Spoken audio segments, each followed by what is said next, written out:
If anybody was asked to close their eyes and imagine a whisky distillery, I think if you just opened them and saw Glengoyne, that would have been the imagination. It's a picture postcard whisky distillery. It's like the world stands still here. Everything goes on round about us. We were all like just one big family, to be honest with you. We're a small unit, we're a family unit.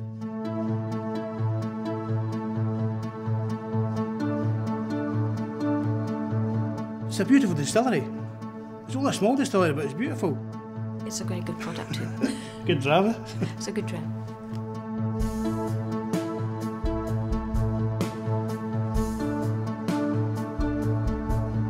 Glengoyne was one of perhaps 18 or so illicit distillation processes happening on the hills. And in 1833, a local farmer called George Connell took out the first licence to distill whisky in the area. And we know that George learnt at the feet of his grandfather, as it were. So for at least 2 generations before 1833, the Connell family had been up to no good in the area. In 1909, a customs officer at Glengoyne by the name of Tedder was chiefly responsible for setting the guidelines to which we still distill to this day. Things like the 3-year minimum maturation time, the use of oak casks, the size of the oak cask. And really, so we can say that modern whisky was defined at Glengoyne just over 100 years ago.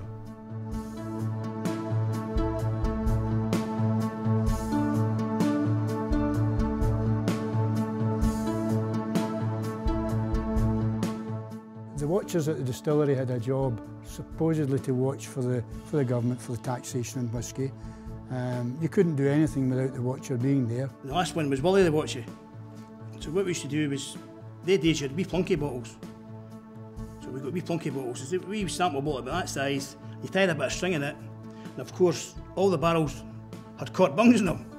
So, and a bit of hessian. So you pulled the bung and the hessian out, you put the wee bottle in and you filled it. So if the watcher came, you just dropped the lot in and hit the bung down and that was it. You couldn't do anything about it. So, but later on, when the casks were going out, there were a lot of clinkers. For a hell of a bottle left some of the casks, just clinking out that door. We not do that now? No, we don't do that now.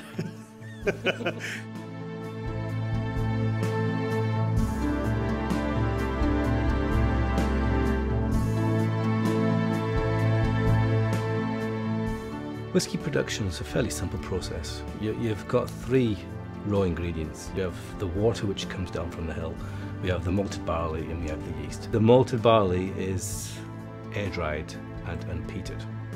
So what you've got is a barley there which just comes to us and it just smells like malted barley. Some distilleries would have a barley that has peat introduced during the kilning process to introduce flavour compounds, whereas Glengoyne, we specify absolutely no phenols whatsoever, because we want to make sure that every flavour you get in that process is our influence. It's what we've done to introduce that spirit character, not so much what the maltster's done.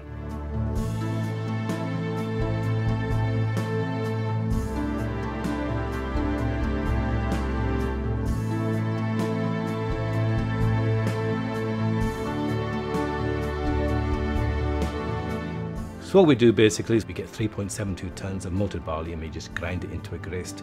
And the reason we grind it is just to get to the heart, to get to the sugars of the actual malted barley themselves.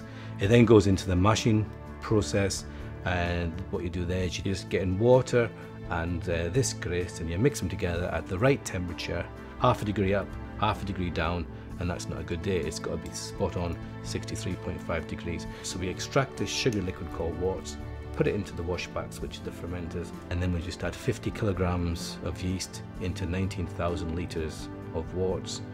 And the yeast comes from a fridge, so it's very cold, it's at 3 degrees. Drop it into a washback and we put it into a liquid which is 18 degrees. And the yeast then adapts to its surroundings and it starts taking in the sugars, taking in the carbohydrates, and it starts converting it into alcohol, converting it into carbon dioxide, and eventually it becomes so good, so successful what it does, it actually starts killing itself off because the alcohol becomes so strong at 8%, it just dies away. Now we do this for about 56 hours, and that's important to us, that is key. Any less than that and you go from one spirit character to another. Any longer and you can go from one spirit character to another. Less is more of a problem than a long time for Glengoyne.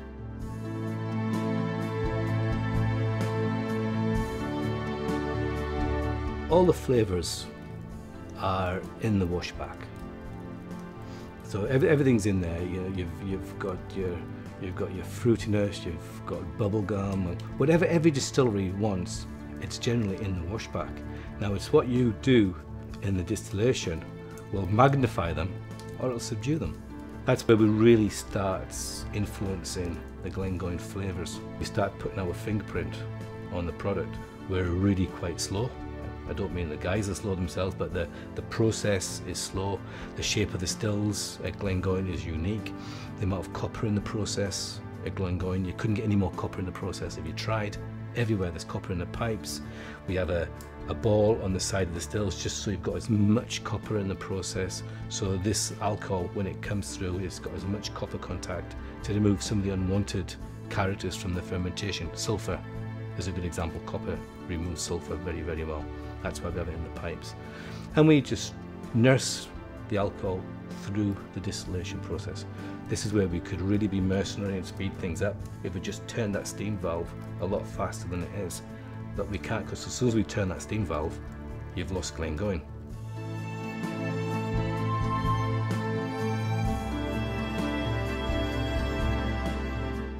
I work with 3 stills at Glengoyne. I've got a wash still and 2 spirit stills. The wash still is a traditional Highland pot still. It's onion shaped, they're all copper. Charlie pumps the contents of the wash back over to me. We heat it up to 78 degrees. It starts to vaporise. Vapour goes up towards the line arm through the boiling bowl. The boil pot actually slows the process down in the still, and it means longer contact with the copper. The lighter spirits go over into the condenser. The heavier spirits fall back into the boiling bowl. This process is called reflux. The lighter spirits that do go over the top are very estery, fruity in spirit, and that is our new make Glengoyne. We've got to redistill this, right, or refine it, whatever way you want to call it. I've got 2 other stills I mentioned earlier, the low wine stills. They're both the same size, and I split the contents of the low wines receiver into the 2 stills. As soon as the stills start running, I reduce the flow rate to 5 litres per minute maximum, which is very slow. Other distilleries can be 9, 12, 15 litres per minute on spirit. That 5 litres just gets the right, what's called the congeners, which is the taste, the smells, the flavours of the whiskey. It just pushes the congeners with the right weight over the neck of the still. You get 6 litres and you're pushing some of the heavier ones over, or if you went down to 4, then it's only the lighter ones that are getting over. We've got to be at that 5 litres on spirit just to get the Glengoyne spirit character coming through.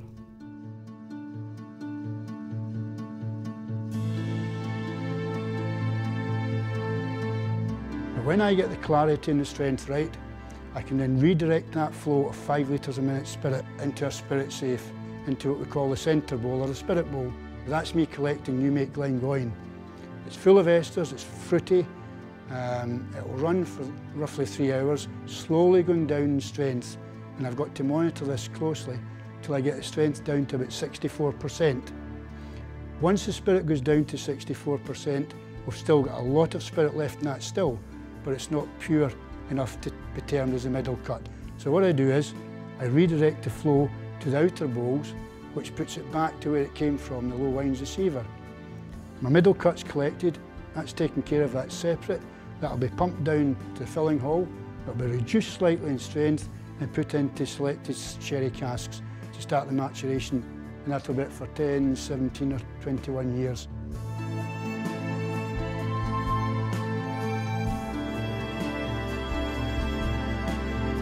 I think we know that to make Glengoyne the way it is, it has to be done slowly. We have to do it slowly to get the flavours, to get all the esters and to get lots of copper contact. And I don't think it's a bad thing things are slow. I think it's, you know, it's showing that we take time and to make what we produce here, and it works. We've been doing it this way 175 years plus, and our stillman today does it because he learnt to do it that way from a man who probably started working here in the mid-50s. That's the sort of length of time that we're getting with the people that make the whisky. And it's just that knowledge and that passion handed down from one stillman to the next. We know that if we take things slowly, if we simmer the spirit, if we nurse it through the stills, we're going to end up with this great sweet dram. And to change the speed of distillation would just change us out of all recognition.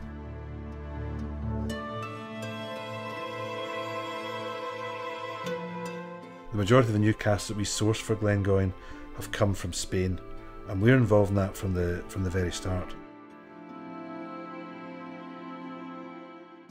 El envejecimiento del whisky en botas tiene un proceso muy importante para sobre todo los aromas y el color del whisky.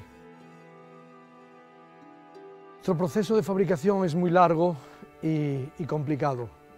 Empezamos desde el norte de España cortando los árboles, fabricando las duelas y después hay un proceso de secado totalmente natural, fabricación de la bota y después, una vez fabricada la bota, pasa un periodo de 2 años mínimo de envejecimiento con oloroso, que le da un carácter especial a las sherry casks.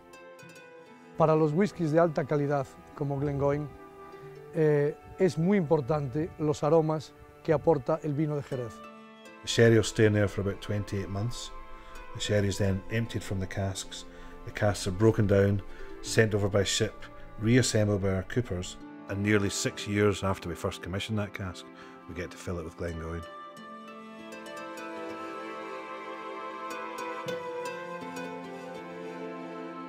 The warehouses that we're sitting in now, these are the very traditional, what they call dunnage style of warehousing. So they're brick built and they allow for a relatively even, cool atmosphere. I mean, it does get extremely cold in the winter, but it will not get overly hot in summertime because the casks, now they are breathing, spirit will evaporate. As soon as you open that door, you get that lovely smell from these casks and you can't beat that. Imagine a good marriage. So a good marriage where there's give and take, and that is a good cask. A whisky cask will absorb and adsorb, so we get the new make spirit coming from the still house. So you pump it down and it hits the cask tomorrow. You've got a layer inside the cask which is this active charcoal layer. Now this active charcoal layer, when you put new make spirit into it, that will remove the immature qualities of the spirit. It will then start giving, it'll start giving the colour from the oak, it starts giving that sherryness if there's any sherry, and eventually after 17 years you get something which is as good as that, which is a 17-year-old Glengoyne. It's not a perfect science. Nobody knows what each cask is going to do, because you can fill 100 casks in a row and there'll be 100 different whiskies coming out of those casks.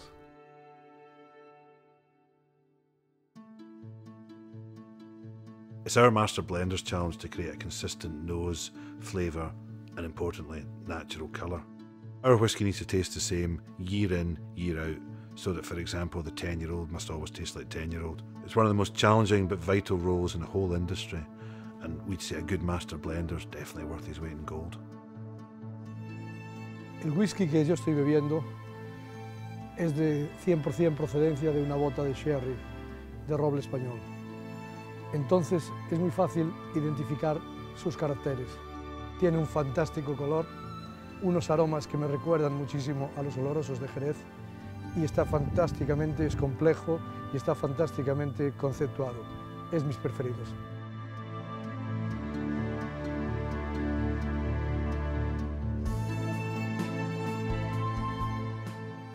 Glengoyne is a range of whisky throughout which the flavours develop as it goes on and as the whiskies get older. But the underlying themes, if you like, are firstly that there's no smoke at all in Glengoyne. The barley has been malted and dried just using warm air. Secondly, we distill slowly, which gives these wonderful, light, sweet, fruity flavours. And thirdly, we source the best casks in the world. I think one of the main characteristics for Glengoyne is the apples. We always talk about apples coming through, and it's obviously got no peat in it, but it's still a very complex whisky. There's still lots of flavours coming in. We make whisky the way we do because it's unique to Glengoyne for a start. It wouldn't suit a lot of the big companies with the accountants want things to quicken up. But Glengoyne, we're left to do what we want to do, the way we do it.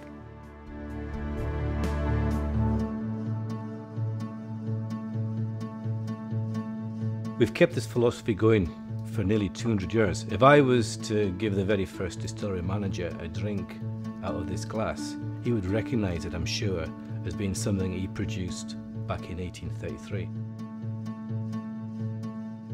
It's a team effort from beginning to end, and I think that comes through in that bottle.